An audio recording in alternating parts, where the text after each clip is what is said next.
यह बात कई साल पुरानी है। रमेश नाम का एक लड़का था जो भूतों पे विश्वास नहीं करता था। उनका मानना था कि भूत प्रेत नहीं होते, मगर एक हादसे के बाद उसकी यह सोच पूरी तरीके से बदल गई। रमेश गर्मी की छुट्टियां मनाने के लिए अपने गांव गया हुआ था।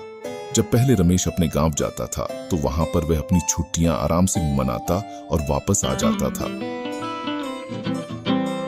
मगर इस बार जब अपने गांव छुट्टियां मनाने के लिए गया तो वहां जाकर पता चला कि इस गांव में सर कटा हुआ एक भूत घूमता रहता है। खैर, रमेश ये सब बातों पर विश्वास नहीं करता था। उसे लगा कि उसके घर वाले उसे बाहर घूमने नहीं देना चाहते, इस कारण ये अफवाह फैला रहे हैं। एक दिन दोपहर के समय गर्मी बहुत ज्यादा थी, इसलिए वह गांव की बगीचे की ओर चल गया। बगीचे में एक बहुत बड़ा तालाब था। रमेश वहीं बैठकर ठंडी ठंडी हवाओं का आनंद लेने लगा। थोड़ी देर में उसे नींद आने लगी।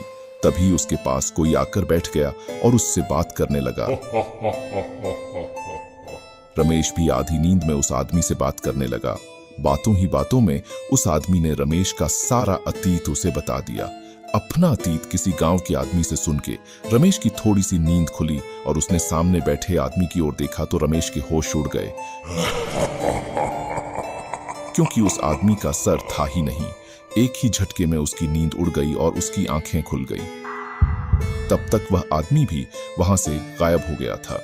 रमेश सीधा भागकर अपने घर आया और शाम को रमेश की तबीयत भी खराब हो गई। रमेश बहुत बीमार पड़ गया। जब रमेश के घर वालों ने उससे पूछा क्या हुआ है, तो रमेश ने सारा किस्सा घर वालों की बता दिया।